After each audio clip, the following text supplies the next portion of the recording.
because we try to cut down on the lawlessness, Kane. But think about this. All right, you build another building, right?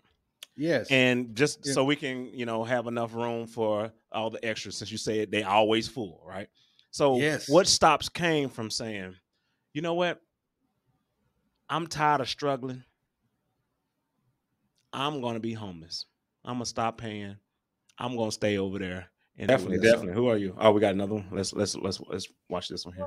This pandemic, LA's streets of shame have gone wildly unchecked. We've seen some homeless tents popping up with electricity, running water, some even big enough to block entire sidewalks. The I-Team's Joel Grover shows us tonight these increasingly large tents can come with a host of public health and safety problems.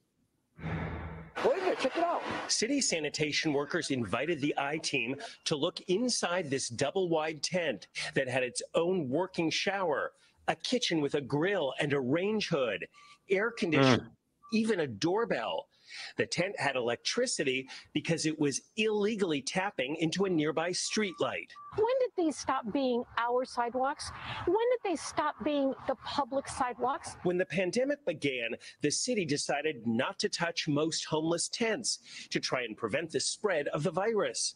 So tents have been getting bigger and bigger, like this one under the 101 freeway in Hollywood with its own slide. Nearby, we saw a tent with walls and a roof made of mattresses. In Venice, one tent had its own wading pool, another tent had its own tiki bar.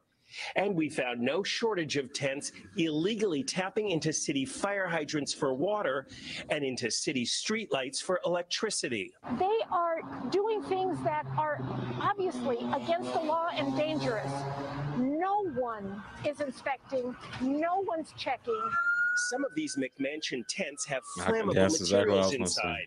Yeah. And when they go up in flames, like this tent under the 405 at Venice Boulevard, entire neighborhoods are put in danger. But the big tents create other problems too. This encampment made it hard for city workers to access the DWP meter. The landlord says DWP employees refuse to go near the tents to read the meter and threaten to turn off the building's power. They wanted my tenant to go do it for them. Lisa Rich owns that building, which has been surrounded by a growing encampment that has caught fire, endangering the homeless as well as other people working inside the building. It's very depressing. It's horrific. And some tents are now so big they not only block the sidewalks, but spill into the streets. I think of the wheelchair-bound individual who does not have access to our sidewalks because it's blocked by tents. Under federal law, there has to be at least 36 inches between tents and the beginning of the street so wheelchairs can use the sidewalk. But as you can see, there's no room at all for wheelchairs to pass by. We can't simply have the city turn its back, walk away, abdicate and surrender its jurisdiction over the sidewalks. We emailed Mayor Garcetti's office 8 times over the last month, asking to interview the mayor about these encampments at his soonest availability. His office said they're working on it, but still hasn't given us a time. What do you want to see the city doing? Just like they're still sending inspectors to every single business to make sure that they're following code, why aren't we doing the same with the public right-of-way? Estella Lopez called the city over and over about that huge shower that was blocking the sidewalk. Sanitation workers finally came and took it down. Even though that tent is gone, many other McMansion tents are popping up all across L.A. For the I-Team, I'm Joel Grover. That's crazy, man. So yeah, we good. Yeah. So what do you think? What do you think? Well, what do you think as far as in, all right, I know you like to put me on the spot. So what is your I appreciate it. I'm gonna put you on the spot then. Right? All right. So what do you do to combat homelessness in areas like LA? Well, what we both just seen right there, Kane, the safety for even those individuals, because those are not simple tents. Just for living. They got pools, little wading pools, tiki bar, slide. No. So how do you combat it? People are taking over the sidewalks. What do you do? Well, What do you do? this is where we that tough Mayor Mitch, tough what you do? love, that tough love is gonna have to step out and come in, because they're gonna have to come down. They're gonna have to come down. They're gonna have to move, Where they because gonna move to? Kane, I don't have an area for that right now. Now, if we can get a space, and then like the video we saw earlier, they have places they might not want to go. But the first thing is those tents are going to have to move. They're going to be torn down. And now that's creating more homelessness. Yes. So where do you okay. Where are we going to put these individuals? Yeah. Do you want to put them in the woods somewhere? Where you want them? Because that's where tents usually go. That's where they go. And it won't be in no one's way. I'm gonna tell you something. Okay, it's interesting that you say that, because in Jacksonville, Florida, it's a big tent community in different places in the woods that it's known. That's where they go. That's where they congregate, or whatever. A lot of different things happen out there. You can imagine. Of course, tents supposed to go out there, not on our sidewalks. We can't let that overtake the area. No, not just for, and then the safety of your wife, daughter, son, just to walk down the streets, because different people, and we stated this earlier, that those individuals, some of those individuals do have mental illnesses, ask for money, and then might grab you, might do anything. No, we got to at least have the ability to walk down the sidewalk, to wheel yourself down the sidewalk. You can't do that in any of those instances that we've seen. So first thing, they coming down. They gonna come down, because that's what's just gonna have to happen. Do you think the people that's living large have a mental illness? That's living large. What are you talking about? With the grill, got the air conditioner, tapped into the electricity.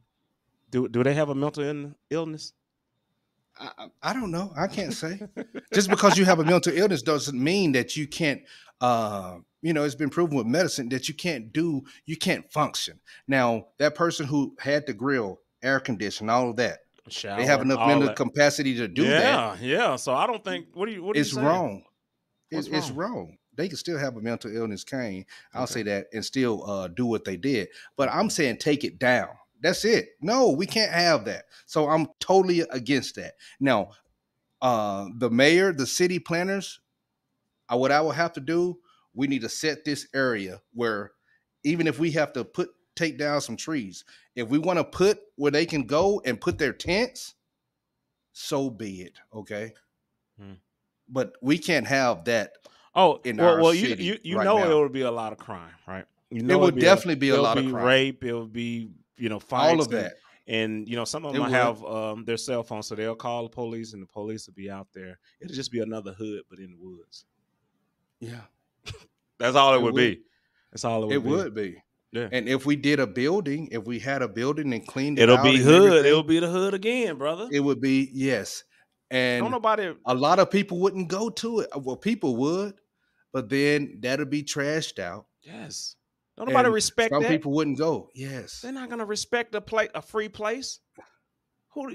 Man, they are not going to respect a free place at all. So, with that same question you asked me, I said clear land, they could have the tents out there. Or if we did have a building or whatever, that the taxpayers, yes, it's going to be taxpayers' money. Of course. I'm just letting you know, people. That's what it'll be to pay for those facilities. Okay. Yeah. Okay. I said that they have a building. The guy didn't want to go to that building, right? Correct. In Jacksonville, I can only speak about that. Those buildings are full all of the time. They're 100%. They have a building for families and women with families, and then it's another building. They're full all the time. So it's always homeless people coming in. Building their I mean, what are you saying? Building new buildings? What are you saying? Like we could go Well, if we you build have it, they'll a building come. that we can refurbish, oh yes, and they're gonna come regardless because but are they you go to promoting climates it, though, where bro? it's say again. Are you promoting it? Are you promoting and say, hey, these are free buildings. If you're homeless, you can come to them. No, they have to qualify. The wait list is crazy. Yes, because it's so many homeless personnel and people. Okay, you're not just gonna put the man, single men with women with kids and all those things. So it's good. They have some for families, or a section for families, and then a section for just everybody else. Because we try to cut down on the lawlessness, Kane. But think about this. All right, you build another building, right? Yes. And just so we can, have enough room for all the extras, since you say they always full, right? So what stops Kane from saying, you know what? I'm tired of struggling. I'm going to be homeless. I'm going to stop paying. I'm going to stay over there in the free place.